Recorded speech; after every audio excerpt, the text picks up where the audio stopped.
வணக்கம். இன்றைக்கி நம்ம பார்க்குறது தலவாணி உரத்தைக்க போகிறோம். இப்போ ஒரு பேண்ட்டு துணி அ சும்மா இருக்குன்னு சொல்லி கஸ்டமர் ஒருத்தவங்க கொடுத்தாங்க. லென்த் இப்போ 27, இதோட பேண்ட்டு 18. நீளம் பார்த்துக்கோங்க. நீளம் அகலம் எவ்வளோ வருது அப்படின்றத பார்த்துக்கோங்க. கஸ்டமர் கொடுத்துருக்காங்க. இந்த தலவாணி சைஸ் அவங்க ஒரே அளவுக்கு தைக்க சொல்லியிருந்தாங்க. இதில் நம்ம அளந்து பார்த்துட்டு எவ்வளோ வருன்றதை பார்த்துக்கோங்க. 4 இது வருது. 4 பில்லோ கவர் தைக்க முடியும். இப்போ குறுக்கு வாக்கில் தான் நான் ரெட்டையாக மடித்து இந்த பக்கம் செல்வெஜ் வர மாதிரி வச்சுருக்கேன். அந்த நம்மளோட கைக்கு அந்த பக்கம் இந்த கார்னரில் செல்வெஜ், அதாவது கரபாகம் வர மாதிரி மடித்து போட்டிருக்கேன். இந்த பக்கம் மடிப்பு வருது. நம்ம பக்கம் மடிப்பு வரும், நம்ம வெட்டுற பக்கம். அப்படி அளந்ததில் அப்படின்னா தான் 4 வருது நம்மளுக்கு. இல்லைன்னா நம்ம குறுக்கவால் நறுக்கணும்னா கட் பண்ணோம்னா 3 தான் வரும். அதுலேயுமே பிட்டாக வரும். இதில் இப்போ இந்த காட்டியிருக்கேன், 4வது இது காட்டியிருக்கேன். அதே மாதிரி தான் அந்த 3 இது 1 2 3 இது 4வது. இந்த 4வது மட்டும் பீஸ் மட்டும் ரெட்டையாக வரும், சின்ன பீஸாக வரும். மித்த பில்லோ எல்லாமே கொஞ்சம் பெருசாக அவங்க சொன்ன அளவுக்கு வரும். 4வது பில்லோ மட்டும் சின்ன சைஸில் வரும், ரெட்டையாக வரும். இப்போ கட் பண்ணிட்டோம். இப்போ 1வது இது 2வது இது கட் பண்ணியிருக்கோம். இப்போ அடுத்து 3வது இது கட் பண்ணுறேன், பில்லோ கவர். இப்போ இந்த பில்லோ கவர் கொஞ்சம் கனமாக இருக்கும் பேண்ட் துணின்றதுனால. இப்போ 4வது இது இந்த மாதிரி சின்ன சைஸில் வரும். இப்போ நான் ரெட்டையாக கட் பண்ணி போட்டிருக்கேன்.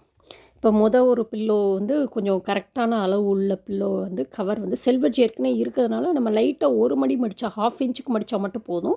ட்ரேப்பிங் பின் கொடுத்திருக்கேன் நகலாமல் இருக்கிறதுக்காக.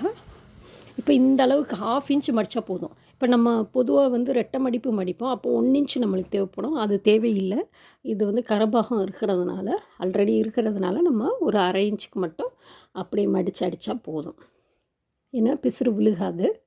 அதனால் அப்படியே வச்சு அடித்து இது மேலே டாப்பு, இப்போ ஒரு பில்லோவோட டாப்பை அடிச்சிடறோம். ஒரு பக்கம் அடிச்சிடறோம், அதே மாதிரி இன்னொரு பக்கம் அடிச்சிடறோம். பார்த்து கவனமாக அடிக்கணும். 2 பக்கமும் நல்ல பக்கம் உள்ளே வர மாதிரி மடித்து வச்சுட்டு, இப்போ ரெண்டுமே நல்ல பக்கம் வர மாதிரி மடித்து வச்சுட்டு, ஸ்டிச்சு இப்படி வர்ற மாதிரி வச்சுட்டு, இப்போ கார்னர் சைடு ஜாயின் பண்ணுறோம். கீழே நம்ம மடித்து அடிச்சிருக்கிறதுனால கீழே தேவையில்லை. ஆனால் நம்ம இங்கே கட் பண்ணியிருப்போம், சில இதுக்கு கட் பண்ணியிருக்கோம்ல, கீழேயும் கட் பண்ணியிருக்கோம், அதனால் கீழேயும் அடிக்கிறோம். இப்போ 2 சைட்லேயுமே இந்த கார்னர்லேயும் 2 ஸ்டிச் போடுறோம், அந்த கார்னர்லேயும் 2 ஸ்டிச் போடுறோம். இப்போ 2 பக்கம் கார்னர்லேயும் 2 ஸ்டிச் போட்டால் தான் அது ஸ்டிஃபாக நிற்கும். துவைச்சாலும் ஒரு 4 துவைக்கும் நிற்கும். நம்ம விட துவைக்கிறப்ப, தலவாணி உரையை துவைக்கிறப்ப சரியாக நிற்கும். இப்போ ஸ்டிச் பண்ணி காட்டுறேன் பாருங்கள். இப்போ அடிப்பாகத்தை உடனே அடுத்த அடிப்பாகத்தில் நம்ம ஸ்டிச் போட்டுறக்கூடாது. ஸ்டிச் போட்டுட்டு அடிப்பாகத்தில் அடுத்து போடக்கூடாது. 2 சைடுமே போத் சைட்ஸ் முடிச்சுட்டு அதுக்கப்புறம் தான் அடிப்பாகத்தை டச் பண்ணணும். ஏன்னா முன்ன பின்ன மேலே ஏந்திரும். கீழே நம்மளுக்கு சில நேரம் நம்ம எவ்வளோ தான் கரெக்டாக அக்யூரேட்டாக வெட்டினாலும் ஒரு 1/4 இன்ச்சு முன்ன பின்ன ஏற்ற இறக்கமாக வரும். அதனால் நம்ம இங்கே வாயில் பகுதி, இப்போ தலவாணி பில்லோ உரையோட வாயில் பகுதி நம்மளுக்கு நேராக இருந்தால் போதும். கீழ் பகுதி முன்ன பின்ன இருந்தாலும் நம்ம நேராக ஸ்ட்ரெயிட்டு ஸ்டிச் போடுறப்ப சரியாக உட்காந்துரும். இப்போ கீழே அடிச்சிட்டோம். இப்போ அடிச்சுட்டு இப்போ உள்பக்கமாக திருப்பியிருக்கேன். கீழே அடிச்சிட்டோம். இப்போ உள்பக்கமாக திருப்பி அடுத்து காட்டுறேன் பாருங்கள். இது எப்படி வந்திருக்கு, அந்த மடிப்பு ஸ்டிச் வெளிப்பக்கம் நல்லா நீட்டாக வந்திருக்கு. திருப்பி விட்டு காட்டியிருக்கேன், எப்படி வந்திருக்குன்றதை பாருங்கள். அழகாக வந்திருக்கு. பில்லோ கவர் ஈஸி தான், 1 மினிட்டில் நம்ம ஸ்டிச் பண்ணிடலாம். ரொம்ப சிரமப்பட வேண்டியதில்லை. சில இடத்துல 20 ரூபா வாங்குகிறாங்க, சிலர் இடத்துல துணி கொடுத்துருந்தாங்கன்னா கஸ்டமர் துணி கொடுத்து 20 ரூபா வாங்குகிறாங்க, சிலர் 25 ரூபா வாங்குகிறாங்க, சிலர் 30 ரூபா கூட வாங்குவாங்க.